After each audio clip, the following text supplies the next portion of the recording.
خوارج کے نقطہ نظر کے حوالے سے پڑھتے ہیں کہ وہ رسول اللہ کی تشریح حیثیت کو تو تسلیم کرتے تھے، لیکن آیت کے ظاہری الفاظ سے وہ حکم اخذ کرتے تھے۔ اور ہمیں دوسری جانب ایک واقعہ بھی ملتا ہے کہ نبی صلی اللہ علیہ وسلم نے حکم دیا تھا صحابہ کی جماعت کو، جب بھیجا تھا کہیں کہ آپ لوگوں نے فلاں جگہ پہنچ کر عصر کی نماز پڑھ لینی ہے۔ تو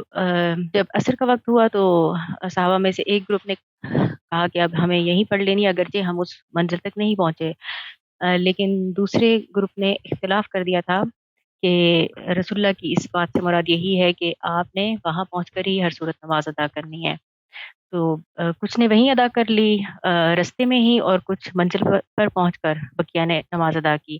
اور جب رسول اللہ کے علم میں لایا گیا تو انہوں نے دونوں کو ہی ٹھیک قرار دیا، یعنی لفظ کو، جملے کو ظاہری طور پر لینے والے بھی اور اس کے باطن میں جھانکنے والے بھی۔ تو اس لحاظ سے اگر ہم خوارج کے نقطہ نظر کو دیکھیں اس گروہ میں، تو ہم یہ نہیں کہہ سکتے کہ رسول اللہ نے دونوں طرح کے افراد کے لیے یہ گنجائش چھوڑی ہے، جو کسی چیز کو ظاہر میں دیکھتے ہیں وہ بھی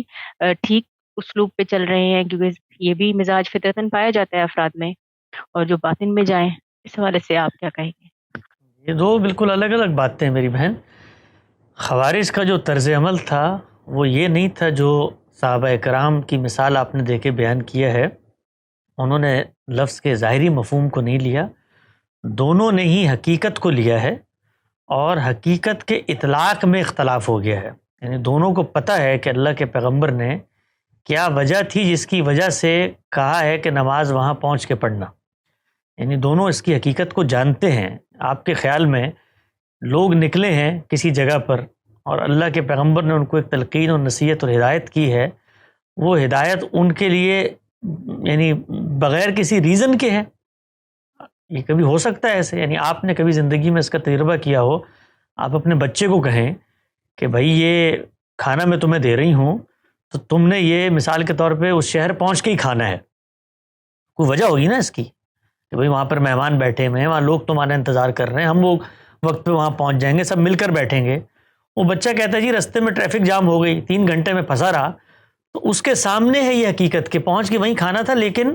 وہ جس چیز پر عمل کرنا تھا وہ اس وقت زیادہ اہم نہیں رہی۔ تو جو مقصد تھا اس کو انہوں نے سامنے رکھا کہ اس سے کسی چیز میں نزانی پیدا ہوتا، جو اللہ کے پیغمبر کی ہدایت تھی اس پر اگر میں عمل درآمد کرنے کی جو حقیقت تھی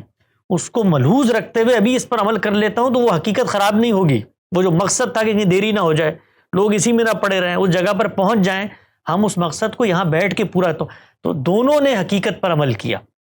عمل میں اختلاف پیدا ہو گیا۔ ایک گروہ جو ہے اس کے نزدیک حقیقت پر عمل اس وقت پورا ہوتا تھا اس وقت وہاں پہنچ جائیں، اور دوسرا یہ کہتا تھا کہ یہ حکم جس وجہ سے دیا گیا ہے ہم اس کو خراب نہیں کر رہے، ہم پہنچ جائیں گے وقت سے، ہم نماز پڑھ لیتے ہیں۔ تو یہ طرز عمل صحابہ کا جو تھا اس کو خوارج کے طرز عمل سے ملانا کسی طور پہ درست نہیں ہے۔ خوارج پورا کا پورا ایک مائنڈ سیٹ تھا، اس مائنڈ سیٹ میں انہوں نے صرف لفظ کے ظاہر کو نہیں لیا، بلکہ جو کچھ وہ ظاہر سے سمجھ رہے تھے اس کو دین کی واحد تشریح اور تعبیر قرار دیا۔ پہلی چیز یہ ہے، ان دونوں صحابہ میں سے جو دونوں گروہ تھے ان میں سے دونوں کے کو یہ کہنے کی پوزیشن میں نہیں تھے کہ تم نے غلط کیا اور تم نے غلط کیا، اور رسالت صلی اللہ علیہ وسلم نے اسی کا فیصلہ کیا کہ تم دونوں ٹھیک ہو، اس لیے کہ دونوں اس حقیقت کو سامنے رکھ کے اطلاق میں اختلاف کر رہے ہو۔ تو خوارج نے تو اس سے آگے بڑھ کر قرآن مجید کے ظاہری مفہوم سے جو چیز اخذ کی ہے اس کے علاوہ کسی دوسری بات کو، کسی دوسری علت کو، کسی دوسری تعبیر کو ماننے سے انکار کر دیا، اور نہ صرف یہ کہ انکار کر دیا بلکہ انہوں نے عملاً جو اللہ کے پیغمبر نے عمل کے ذریعے سنتیں ہم نے پہنچائی تھی جو کہ بہت بڑا دین کا حصہ ہے، اسی کو مسلمان معاشرت اپناتی ہے، اس میں سے کئی چیزوں کا انکار کر دیا، تو گویا عملاً وہ قرآن ہی کا انکار ہو گیا، اس لیے کہ سنت ہمارے نزدیک قرآن کا امتثال امر ہے، قرآن کا حکم ہے، اسی کے تحت کرنا ہے۔ یہ فرق ہے ان دونوں چیزوں میں۔